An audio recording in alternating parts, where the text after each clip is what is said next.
I just yelled at Debbie and said that was awesome. So Oh, Thank cool. you. Thank you, buddy. hopefully you heard it energetically. I hear you. Thank you. That was That's awesome. awesome. Thank you.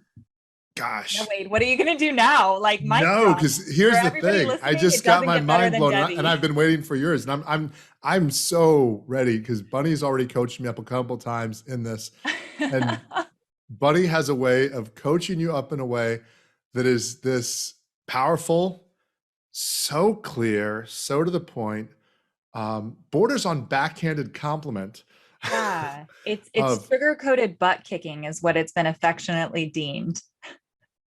what? So again, what kind of butt kicking? Well, sugar-coated. I didn't know if I was Sugar-coated going to butt cuss kicking. today, so I'm I going to say like that. sugar-coated butt kicking.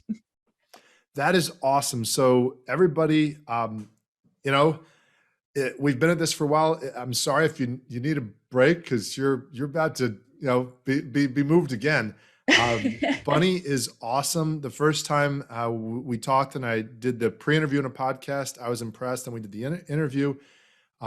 She is just somebody that invites people and challenges people to be a better, way better version of themselves. And I thought, okay, that was awesome. And then I realized from talking with her how much she has at the center of her life, what's important to her, how she manages her time, how she gets paid well, how she makes time for her family. She's a devoted wife. Air quotes, air quotes. Air quotes, devoted. Her husband loved that. But you're ready for a really awesome treat with her sharing a little bit about how to make time for family and abundance and just whatever else that she does that's awesome. So thank you so much for being here, Bunny. Thank you. I am 100% here for you guys. And so when Wade and I talked about doing this, I said, whatever's going to be helpful for the community. So with that being said, put your questions in the comments, put what's alive for you in the comments. I'm going to share a little bit about my story. And then as Wade set up, a little bit about how I got here. The one part of the introduction that Wade put out there that last night I was reading and laughing is the fact that I can tell you how to do this for you. The reality is I can tell you how I did it for me, and I can tell you the thoughts that I had and that evolution, but really the only person who could ever possibly tell you how to apply this to your life is listening to this right now in front of your computer. Hint, that's you. So I am just here to support you and here to share with you my knowledge. And it really, to be able to kind of take you to the center of it, I want to be able to give you just an imaginary scenario. So imagine that you're 14 years old, you're a super active athlete, and while you're at a softball tournament, you just collapse in the middle of the field, in the middle of the game, and you regain consciousness for just a little bit to see everybody panicking and huddled around you. And then you don't regain consciousness again until you're in the hospital. And you see your parents having these hushed conversations in the corner of the room and in the hallway. You're not really sure what's going on. And this happens on and off for the next 3 years of your life. And then you end up going to college and spending a lot of time, a lot of your life in a hospital doing tests and being poked and prodded and not really getting any answers. And you watch how everybody around you starts to treat you a little bit differently, like you're fragile. And there's a lot of conversation about what you should or shouldn't be doing in your life right now. And none of that really feels authentic. It just feels like you're being micromanaged, and it at some point stopped being your life and started being somebody else's.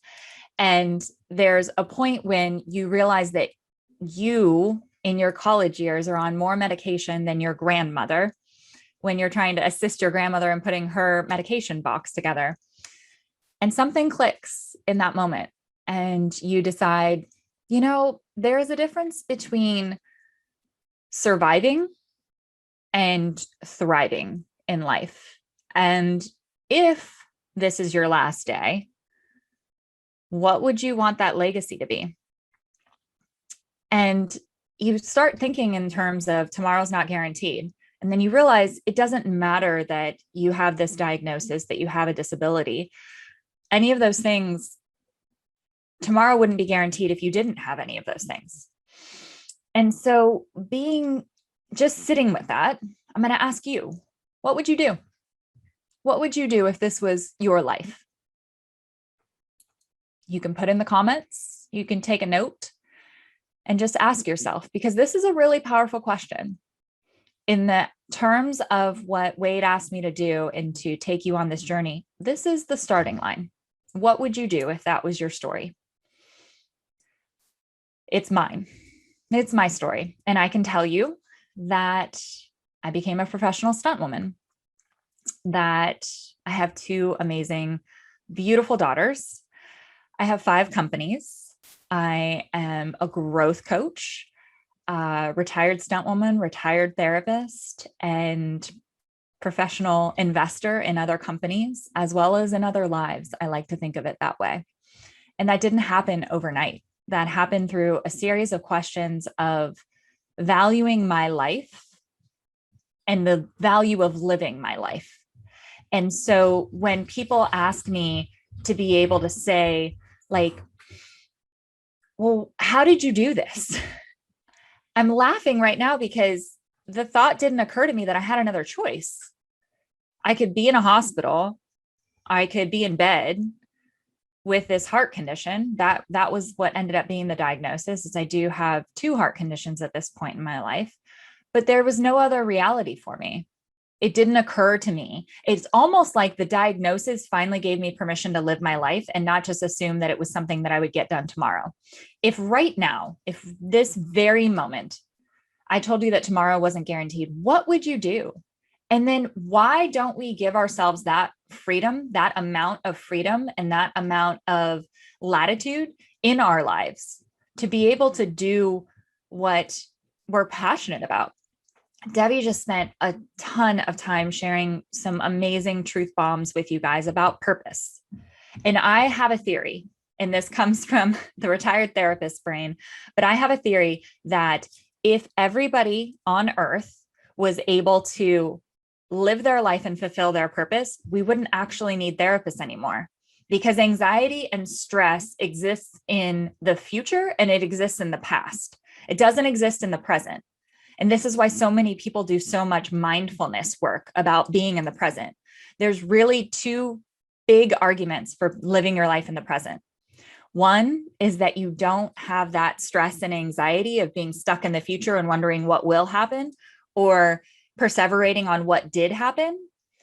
The second is that you get to witness right now. How many times in the past month have you noticed that people are having a conversation like this, not even looking up? Or pre-COVID, out at dinner, where you see couples that are out at a date night, both on their phones. And so there's so much of this present that we're missing. And I was missing. I was so worried about when the next heart episode was going to come, when I'd have to be hospitalized again, remembering how it impacted my parents every time I passed out, that I couldn't be present and enjoy the moment. And how that translated to work was I was distracted. I was preoccupied. I was tired because I wasn't sleeping. And my work suffered from that.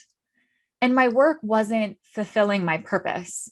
So I'm hoping to be able to take Debbie's work and roll that naturally into what I'm going to be sharing with you about being able to do work-life alignment.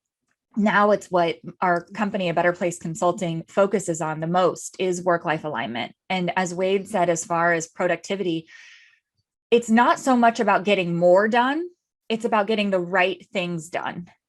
And so if you look at your to-do list today, and if you look at what's called an Eisenhower matrix, there's important and urgent, and you can do the quadrants around that.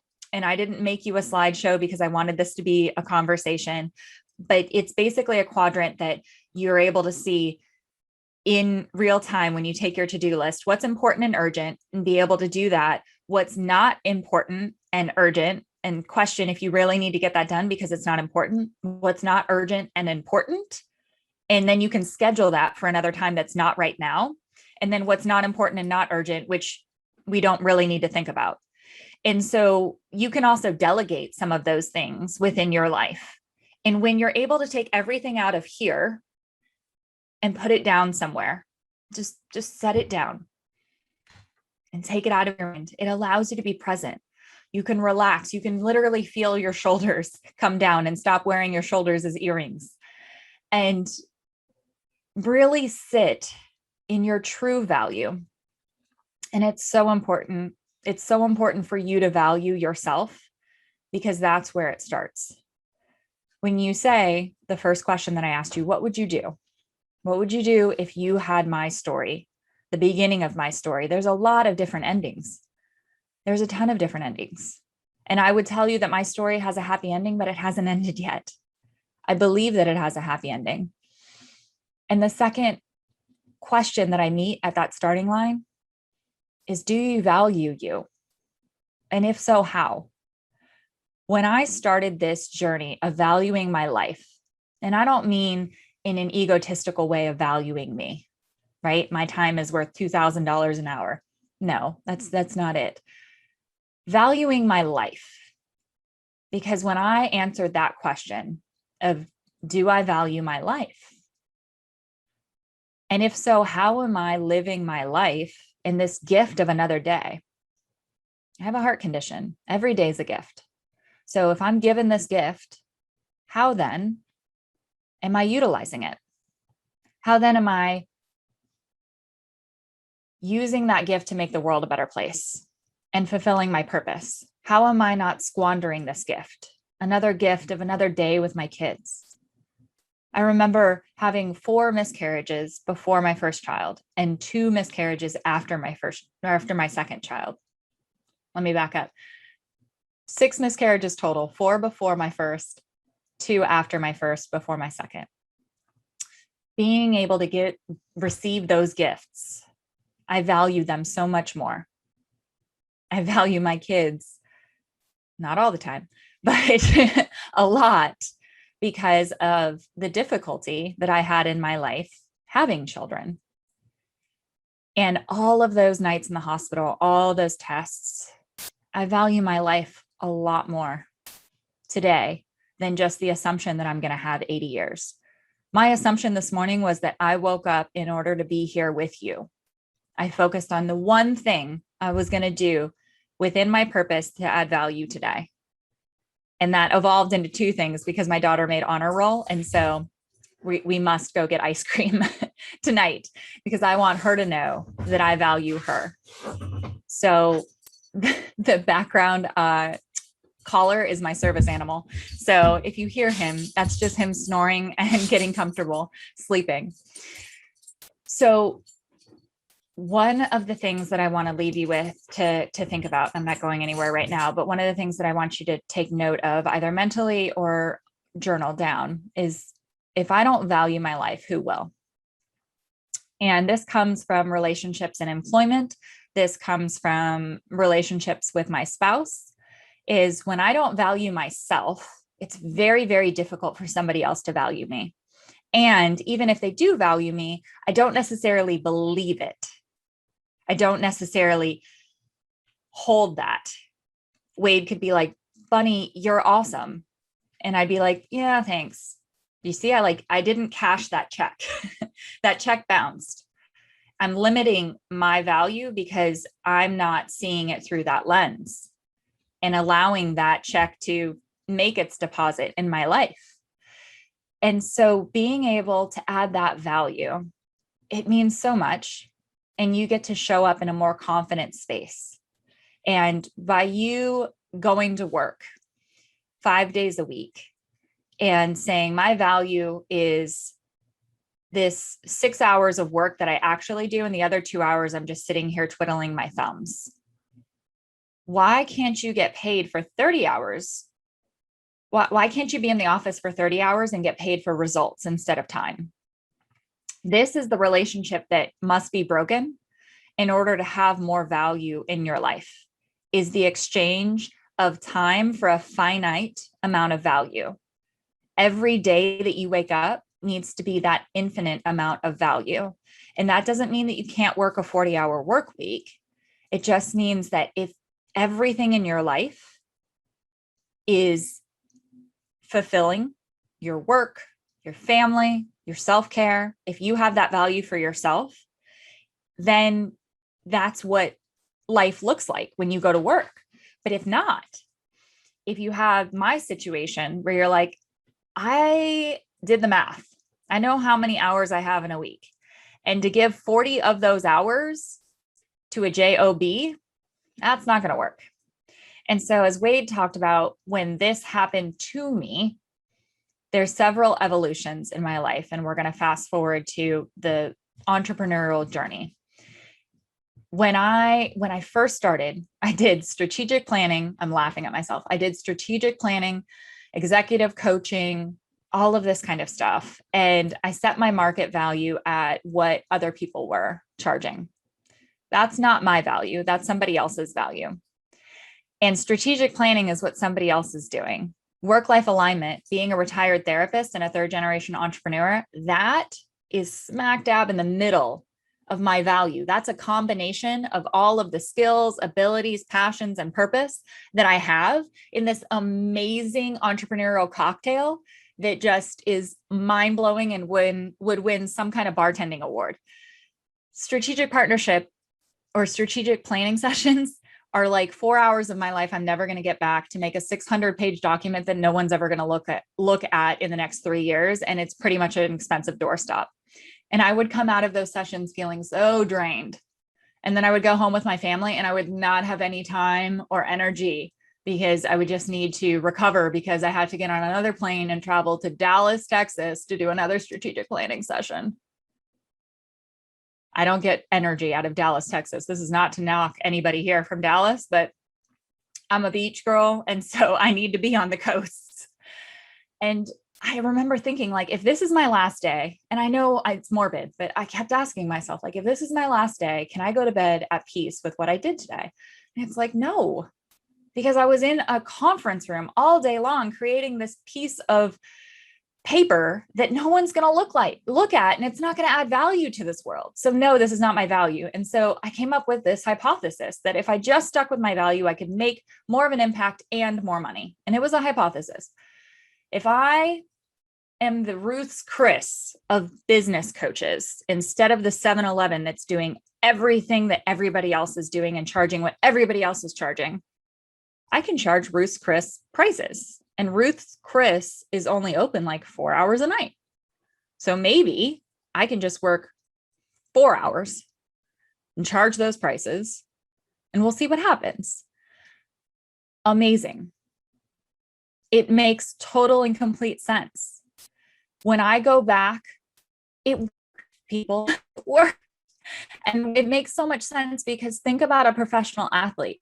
I think about when I was a stunt woman. I took that stage for 4 shows a day, and they were like 40-minute shows. So if you think about that, that's maybe 160 minutes. But actually, I was on stage for maybe 20 of those minutes because my character didn't come out at the beginning of the show. And, there's just transitions. It was a live action stunt show. So maybe I took the stage 20 minutes. So 20 minutes 4 times a day, that's 80 minutes. 80 minutes a day. And I made an entire Stuntwoman salary. And now when I wasn't on stage, I was practicing my craft. I was practicing being a better me, not a better stunt woman, a better me. And that included working out. That included studying my lines. That included being up to date on safety practices, but it also included taking care of myself. And so I earned an entire salary for 80 minutes of work. And a football player, they show up and play 1 3-hour game a week and make millions. So maybe it's not about time for money. Maybe it's about being able to find that thing that you are the very best at, that nobody can do like you, and relentlessly pursue that and be paid according to your value instead of according to the time. Being paid for what's produced and how it's produced. That strategic planning session, I was professional, but I wasn't passionate. And so I wasn't making as much money as I do now when I show up with just 4 clients a year. 4 clients is all I take a year, and relentlessly show up with them on this journey of work-life alignment. And it's not work-life balance, right? There's no 50-50. It's work-life alignment, so that you show up confidently as you, whether you're at home with your kiddos, whether you're working with a client. And in your head, I know we're going a tiny bit into marketing, but in your head, it's not about selling somebody on you. It's about serving them. And it's this knowledge that, and permission that if you don't do this, no one else on the face of this planet can do it. You're here for a purpose. You're here for a reason. You have so much value in this world. And so being able to lean into that and being able to own that. And if you want to work 3 days a week, if you want to work 1 day a week, Wade and I were laughing because he was introducing the speakers and talking about, these speakers are all actively pursuing this 3-day work week. And then some of our speakers are pursuing a 1-day work week. Last week, it was like the only day that I came into the office was to talk to Wade. And that's because in the time that I'm not with you, I am exploring and refining and perfecting my craft. And that will be a lifelong journey. And being able to share that experience, here's the thing. If I was in a hospital bed, I could not be here sharing that experience of my life that I chose to live. I believe that from a cellular level, that the fact that I decided to live my life, I actually made myself healthier in the process because I wasn't giving up. I wasn't surrendering. I wasn't restrained by other people's views of what my life should look like. I gave myself permission to live my life. And I'll be honest with you, I didn't know what exactly that looked like, but I just kept showing up for it. I just kept sharing my value. And then I started to see the return on my investment. And I started to see how other people who went to school to be a therapist and graduated with me and were just charging what insurance would bear. When I started doing private practice, because I wanted to be able to work more authentically with clients and not spend 6 hours every single day battling insurance claims, I was like, I wonder what would happen if I just did more of what I'm good at and remove this whole insurance barrier. And then other people were like, I didn't know we could do that. Well, why not? So what's one thing, put this in the chat, what's one thing today that you're going to commit to doing to add more value in your life? And what's one thing that you were going to do today that you're going to commit to not doing? Because part of the homework that I want to give you, and I'm going to break it down, is when you say yes to something, I want you to identify what you're saying no to.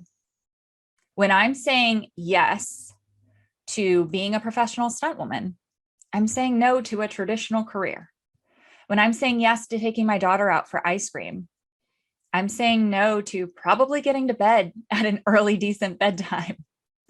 When I'm saying yes to being here speaking to you, I'm saying no to my family because I'm here with you guys. And so being able to just acknowledge that and having this life accounting system is one of the most amazing, precious gifts, rather than saying, oh, I have the time. Yeah. But what are you taking that time from? Are you taking that time from your family? Are you taking that time from yourself? Are you taking that time from your future? Because we're not measuring time anymore. We're measuring value and being able to align that work and that life. And another piece of homework that I want to give you is to put an autoresponder up. And this homework is going to be I'm giving you the 7 simple steps to running your company and not letting it run you. And that also applies to life. And I emailed it to Wade, so he's got it to share with you guys. But if you email me, you get an autoresponder and it sets expectations. It says everything that you need to know in order to have the appropriate expectations for our value-filled interaction.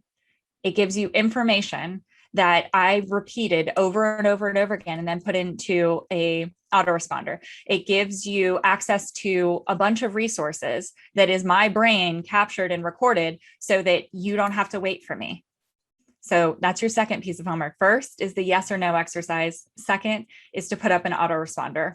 Third is to take out your calendar and find 4 hours next week for self-care time. And then find 4 hours next week for family time. And what I'm doing is I'm not saying, how could we get started on this? I'm just getting started. Instead of listening to 30 minutes of Bunny talking and being like, oh, that was good, I took notes, I wonder how I'm going to take action on that.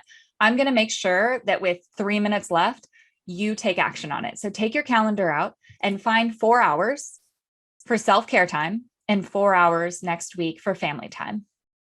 And you're already actively reducing the amount of hours that you're working and picking up your phone to check email, and you're giving yourself a higher quality of life and adding more value to your life. Whether it's that you wanted to listen to that masterclass or go surfing or go play beach volleyball, whatever it is, this is your time. And so at the end of next week, you're going to have 8 more hours for your life than you had this week. Intentional hours. Not with stress, not with anxiety, not wondering what you're missing, because it's scheduled. You're not missing anything. It's on your calendar. The last piece of homework that I have is go and download the 7 simple steps and let me know on social media. You're going to pick one of those steps, one of those simple steps to implement between now and the end of next week. And if you want accountability, you can let me know on social media. On Instagram, it's at Bunny Has 6 Legs. And on LinkedIn, you can just look up Bunny Young. And I'm offering to be able to hold that accountability for you until the end of next week. As long as you let me know, I can't energetically just know, I'm not that good. But as long as you let me know, I'm offering to hold that accountability. And I hope that you take action on at least 1 or 2 of these homeworks, because you're worth it. Your life, your purpose, your value is here. That was awesome, as I knew it would be. I didn't know exactly what it would be like, but I knew it was awesome. Thank you. Here's a secret. I didn't either. That's good. That's good. Thank you so much. That's what I knew you were going to do. I didn't know what it was going to look like, but I knew you were going to do that. Thank you for that. I got so much from that. There's so much. Some people, you have this, the ability to just cut right through it. And I imagine some of it's your story and some of it's you, what you've chosen to do. Because I imagine there's many people who have a similar story, and that's this concept, the card, the excuse card they give every time they meet somebody. Oh, see, this happened to me, blah, blah, blah, blah, blah. And the rest of it's a sob story. It's interesting. In my case, my sob story is I have it so well. How dare I want more? And I've been working on it literally for years, and you're helping me show life is just too damn short. I don't have time for people who are committed to mediocrity. We'll all do stupid things sometimes. We all do mediocre things. We all do bad things sometimes, or horrible, and sometimes great things. But to have that be something that I'm okay with, it's just not okay. So thank you so much for that. Yeah. The 2 really quick things is, Wade, when you ask yourself how much that thought is costing you, how much are you going to continue to let it cost you? And the second thing that I love to be able to put as a mantra is, instead of why is this happening to me, why is this happening for me? Like, what if this is happening for me? And I think I've shared that with you before, but for those of you listening, when you have life happening, it's happening for you instead of to you. And that's a huge shift and a huge difference. It's made such a difference in my life. So thank you for allowing me to be here with all of you beautiful souls. And if there's anything else I can do for you, I'm happy to do that. I've already let Wade know that. So you guys have that carte blanche, and thanks for making the world a better place. And I'll see you soon. Thank you so much, buddy. Have an awesome rest of the day. Bye.